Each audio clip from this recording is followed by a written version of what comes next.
Selamat malam semuanya. Jadi pada kali ini, di video ini saya akan menjelaskan mengenai kertas kerja. Nah, mungkin pada video kertas kerja perusahaan jasa tidak sampai selengkap-lengkapnya, karena beberapa bagian mungkin belum full gitu saya jelaskan. Nah, pada akuntansi dagang ini saya akan menjelaskan secara mendalam, terkhususnya kan ada perbedaan pada kertas kerja di akuntansi dagang yang lebih mendalam. Nah, sama seperti eh, jurnal penyesuaian di video sebelumnya, kertas kerja pada akuntansi dagang ini terdapat dua pencatatan juga. Yang pertama itu ILR atau ikhtisar laba rugi, dan juga ada HPP atau harga pokok penjualan. Nah, di kertas kerja ini kan kita bikin tinggal kode akun, nama akunnya, kemudian neraca saldo, kita bisa kopas dari neraca saldonya, kemudian ayat jurnal penyesuaian. Nah, ayat jurnal penyesuaian kita ambil dari yang jurnal penyesuaian yang ILR ini. Tinggal kita masukkan satu persatu. Saran saya itu satu persatu dari tanggal pertama sampai tanggal terakhir. Nggak apa-apa dicatat agak lama, cuma supaya teliti. Tapi memang kalau memang kita bisa cepat, kenapa tidak gitu kan. Nah, pokoknya harus teliti satu persatu dicatat. Jadi ini akumulasi terakhirnya.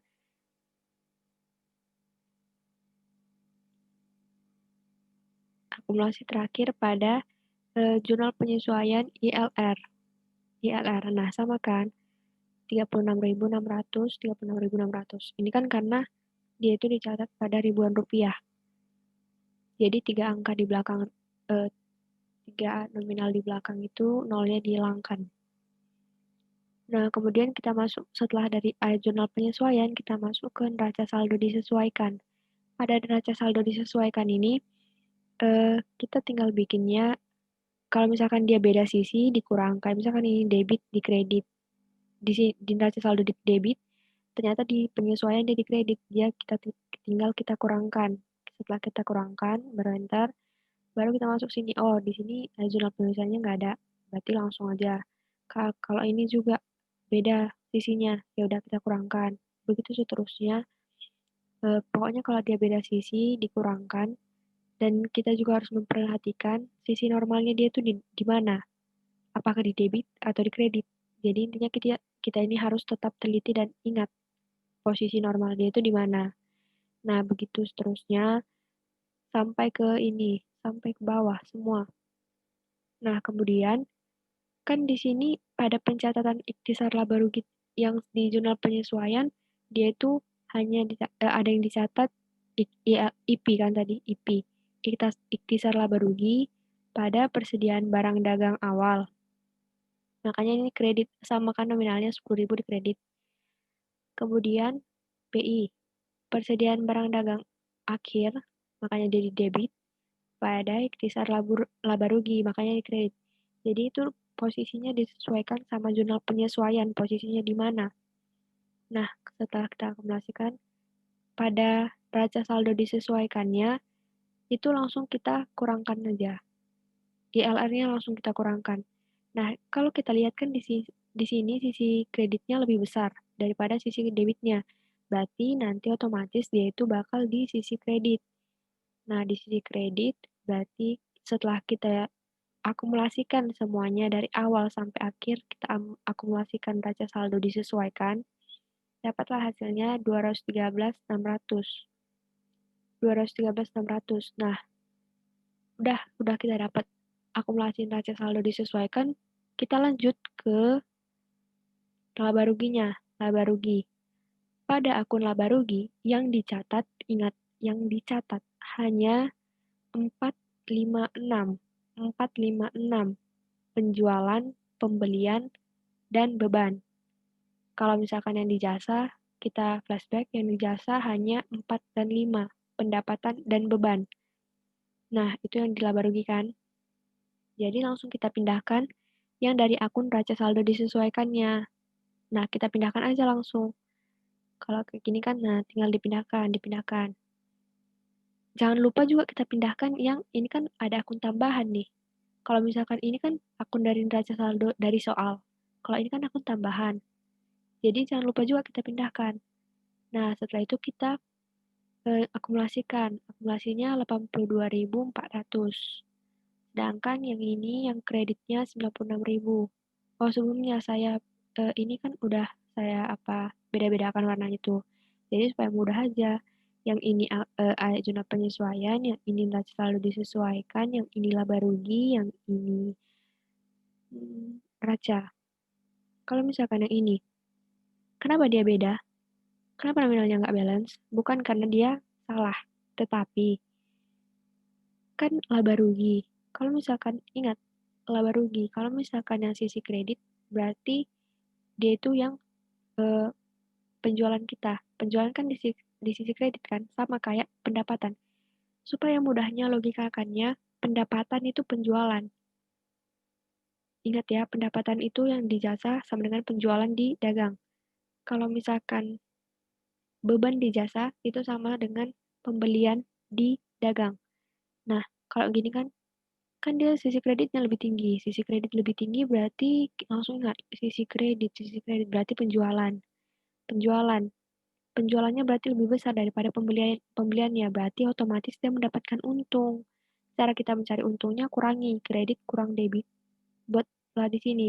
Kenapa dibuat di sisi debitnya? Supaya selisih antara kredit dan debit keuntungan kan.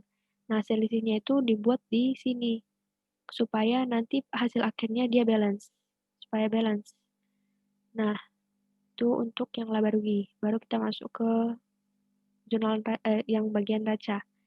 Raca ini isinya cuman akun 1, 2, dan 3. Akun 1, 2, dan 3. Sama kayak di jasa, aset, liabilitas, ekuitas. Di sini juga aset, liabilitas, ekuitas. Nah, setelah kita pindahkan dari neraca saldo disesuaikan ke neraca, jangan lupa juga kita masukkan dari akun yang tambahan. Nah, kita pindahkan akunnya ke sini. Baru kita akumulasikan. Setelah kita akumulasikan, dapatlah di sini ternyata debitnya lebih tinggi. Nah, ini kan sama lagi. Ingat kayak yang di jasa logikanya. Aset lebih tinggi daripada liabilitas ekuitas. Berarti dia itu untung. Untungnya dia itu berapa? Kita carilah selisihnya. Kurangin debit sama kredit. Nah, untungnya 13.600. Sama dong. Sama kan? 13.600. Berarti ini pas. Dia udah tepat gitu. Nah, kenapa di sini di sisi kredit? Supaya dia itu menutupi supaya ini hasil akhirnya balance. Intinya kalau suatu perusahaan mendapatkan untung, laba rugi dan racanya itu berjauhan. Nah, ini maksudnya berjauhan. Berjauhan kan? Tetapi kalau dia mengalami kerugian, berarti dia itu berdekatan. Berarti di sini sama di sini. Kalau dia itu mengalami kerugian. Tapi karena dia ini berjauhan, berarti dia itu mengalami laba. Nah, itulah kertas kerja yang ikhtisar laba rugi. Intinya kalau ingat lagi ya, saya ulang. Intinya kalau yang laba rugi dia di jurnal penyesuaiannya gini kan, sama yang di persediaan barang dagang ILR. Nah, kalau di sini langsung dikurangkan dia. Di neraca saldo disesuaikan langsung dikurangkan. Nah, itulah kalau misalkan yang ILR.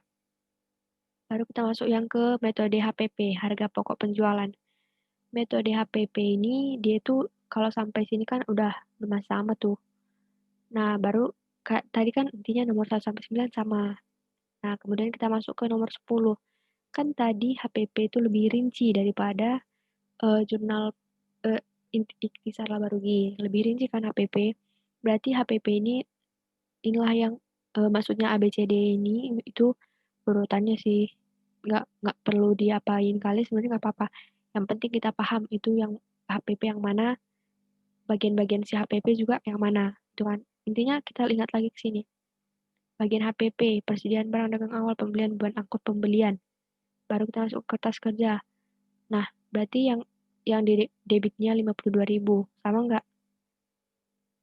Nah, sama tuh. Udah kan, baru setelah itu kita masuk ke yang kertas kerjanya. Kita pindahkan lagi, ini semua itu kita pindahkan dari jurnal penyesuaiannya. Kita pindahkan dari jurnal penyesuaiannya, baru setelah kita pindahkan, kita akumulasikan. Kita akumulasikan. Akumulasinya ini harus balance debit dan kredit. Nah, HPP kan kita tinggal pindahkan nih kan dari jurnal penyesuaiannya. Intinya, kita harus tetap mengerti, menyelesaikan jurnal penyesuaian si HPP. Kalau belum mengerti, tonton lagi video sebelumnya. Nah, kemudian itu, ini lebih baik pakai rupiah sih. Jadi kita bisa ngaturnya dari sini. Nah, bagian ini baru kita klik accounting. Nah, udah jadi rupiah kan. Baru setelah itu kita masuk ke ini. Kan tadi udah diakumulasikan kan apanya jurnal penyesuaiannya. Ini pokoknya saya bedakan lagi warnanya. Jurnal penyesuaian, neraca saldo disesuaikan, laba rugi sama neraca. Nah, ini kan udah disesuaikan. Intinya jangan salah posisi. Jangan salah posisi.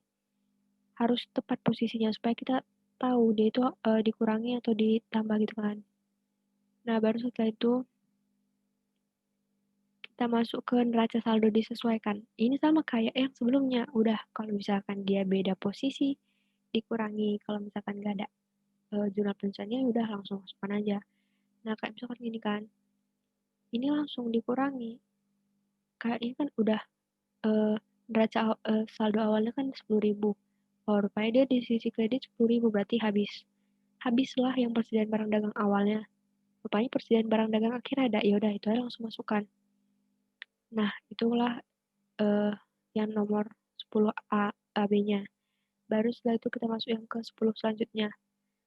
Kalau yang nomor 1 sampai 9 saya skip karena udah ngerti lah ya. Udah ngerti lah. Karena itu tinggal ngurang-ngurangnya aja. Kemudian yang ini, yang bedanya kalau HPP ini, dia HPP ini pembelian sama beban angkut pembelian, kita tengok sini. Kan di sisi kredit kan, berarti dia itu HPP sebagai penutup persediaan barang dagang awal, pembelian, beban angkut pembelian. Nanti dia baru kita berarti karena dia sebagai penutup, berarti dia itu habis. Makanya di sini beban pembeliannya sama beban angkut pembeliannya. Nah, ini kan apa? Neraca saldo disesuaikan. Nol kan? Dinolkan dia, dinolkan, ditutup sama itu. Nah, kemudian kita masuk ke retur pembelian dan PH potongan pembelian. Kita tengok ke JP-nya. Nah, ini di sisi kredit ya kan? Di sisi kredit, retur pembelian dan potongan pembelian. Nah, ini di sisi kredit. Rupanya, di kan kredit, di sini debit. Di sisi debit ya, salah tadi saya. Berarti di sisi debit. Berarti kalau dia beda posisi, dikurangkan. Nah, kan HPP sebagai penutup atau nol, gitu kan. Nah, berarti makanya di sini jadinya 0. Sedangkan kalau kita lihat ya bedanya sama yang ILR ini. Nah, masih ada kan nominalnya ini. Masih ada kan. Kalau dia yang HPP udah nggak ada. Udah 0. Dia udah 0 gitu. Nah, kemudian itulah yang HPP bedanya sama ILR. Lebih rinci HPP. Lebih dinolkannya yang mana aja tahu gitu. Baru setelah itu sampai ke sini kita pokoknya neraca selalu sesuaikan aja. Kita sesuaikan masing-masing lah. Udah pada paham lah ya kan. Baru setelah itu kita masuk ke HPP-nya. Kalau HPP-nya kan di sini dibuat debit 52, kredit 14.500, debit 52, kredit 14.500. Jangan lupa ya akumulasikan. Nah, berarti kalau dia neraca saldo disesuaikan sama kayak yang di ILR tadi, langsung dikurangkan aja. Ini kurangi ini, makanya di sisi debit. Nah, akumulasikan lagi, jangan lupa diakumulasikan. Udah, itulah bedanya ILR sama PP. Baru masuklah ke laba rugi. Ingat, laba rugi 4, 5, 6. Nah, kan udah disesuaikan udah 0. Berarti yang ini nggak ada lagi dong untuk dia apa? Untuk dia di laba rugi. Ya udah skip aja. Baru setelah itu, setelah kita pindahkan semua 4, 5, 6, mungkin sebagian orang kurang teliti, boleh ditandai dulu dengan di highlight. Tapi kalau sebagian orang yang udah paham gitu, udah mahir, udah langsung aja pindahkan gitu kan. Udah dipindahkan, baru setelah itu masuklah ke sini. Udah ke sini kan. Intinya 456. Jangan lupa 456. HPP juga di laba rugi. Nah, setelah itu kita akumulasikan. Kayak tadi lagi. Intinya, kertas kerja HPP dengan kertas kerja ILR harus sama labanya, harus sama labanya. Nah, labanya harus sama. Nah, setelah kita akumulasikan, ini sama juga kan? Oh, kreditnya lebih besar. Ingat kredit, kredit, kredit. Kredit itu penjualan, pendapatan dong. Berarti kredit kurangi sama debitnya, berarti penjualan kan lebih besar daripada pembeliannya. Berarti labanya 13.600. Kita cek ELR. Oh, sama 13.600. Dah, 13.600 berarti kita akumulasikanlah balance. Dah, baru kita masuk ke yang neraca. Neraca ini 1, 2, 3. Udah langsung masukkan aja lagi. 1, 2, 3 baru akumulasikan. Nah, karena ini dia beda, kita tengok. Berarti kan aset lebih besar daripada liabilitas ekuitasnya. Berarti dia itu laba. Intinya laba berjauhan, kalau rugi berdekatan. Ingat ya, laba berjauhan, rugi berdekatan. Berdekatan. Udah akumulasikanlah. Inilah hasil akumulasi terakhirnya. Baru setelah itu, intinya yang bedanya, yang HPP itu lebih rinci dan lebih banyak akunnya daripada yang ILR. Nah, kalau misalkan masih ada pertanyaan-pertanyaan yang ini kok kemana gitu, langsung ditanya aja gitu kan, dari berbagai via bisa. Jadi, sekianlah penjelasan mengenai akuntansi dagang kepada teman-teman sekalian. Kalau misalkan masih ada pertanyaan, langsung komen aja atau langsung nge-private chat, itu kan boleh. Sekianlah, terima kasih. Semoga ilmunya dapat bermanfaat dan berguna. Terima kasih.